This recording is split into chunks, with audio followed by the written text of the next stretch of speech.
సాయిబాబాపై దుష్ప్రచారం చేసేవారికి ఇక మీదట నేరుగా ఇంటికే నోటీసులు. సాయి సంస్థాన్ యాక్షన్ మోడ్లోకి దిగింది.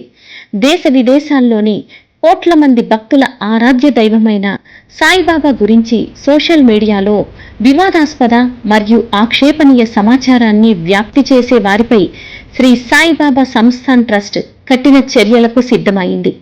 తప్పుడు సమాచారాన్ని ప్రచారం చేసి పాపులారిటీ సంపాదించడానికి ప్రయత్నించే వారికి ఇకపై నేరుగా వారి ఇంటికే వెళ్లి నోటీసులు అందజేయనున్నారు. దీంతో సంబంధిత వ్యక్తుల్లో కలకలం రేగుతోంది.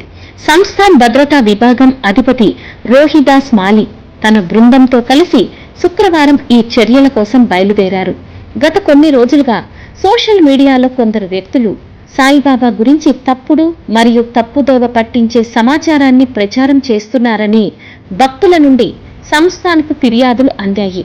ఈ ఫిర్యాదులను పరిశీలించిన తరువాత సాయిబాబా సంస్థాన్ కఠిన నిర్ణయం తీసుకుంది. గతంలో ఉత్తర భారత్కు చెందిన కొందరు వ్యక్తులు కూడా సాయిబాబాపై వివాదాస్పద వ్యాఖ్యలు చేసి వార్తల్లో నిలిచే ప్రయత్నం చేశారు. అప్పట్లో సంస్థాన్ తక్షణమే స్పందించి షిరిడి పోలీస్ స్టేషన్లో కేసును నమోదు చేసి న్యాయపరమైన చర్యలు చేపట్టింది. రహతా కోర్టులో కూడా కేసులు దాఖలయ్యాయి. 15 మందిపై కేసులు. ప్రస్తుతం సోషల్ మీడియాలో తప్పుడు సమాచారం ప్రచారం చేస్తూ ఉన్న 15 మందిపై షిరిడి పోలీస్ స్టేషన్లో కేసులు నమోదయ్యాయి. అలాగే రహతా కోర్టులో కూడా దావాలు వేసినట్టు ముఖ్య కార్యనిర్వాహక అధికారి షిరిడి సాయి సంస్థాన్ సీఈఓ గోరక్షక గాడిల్కర్ గారు తెలిపారు. దక్షిణాది రాష్ట్రాలపై నిఘా. తమిళనాడు, తెలంగాణ, కర్ణాటక మరియు ఆంధ్రప్రదేశ్ రాష్ట్రాలకు చెందిన కొందరు వ్యక్తులు సాయిబాబా గురించి తప్పుదోవ పట్టించే పోస్టులు పెడుతున్నట్టు సంస్థాన్కు ఫిర్యాదులు అందాయి. నేరుగా ఇంటికే నోటీసులు.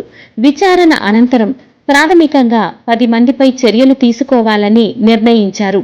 పోలీసులు వీరికి నోటీసులు జారీ చేసే ప్రక్రియ కొనసాగుతూ ఉండగా భద్రతా అధికారి రోహిదాస్ మాలి స్వయంగా వారి ఇళ్లకు వెళ్లి నోటీసులు అందజేయనున్నారు. సోషల్ మీడియాలో ప్రతికూల అంశాలకు ఎక్కువ ప్రచారం లభిస్తుందని, దాని ద్వారా ఆర్థిక లాభం పొందవచ్చునని కొందరు తప్పుడు మార్గాన్ని ఎంచుకుంటున్నారు.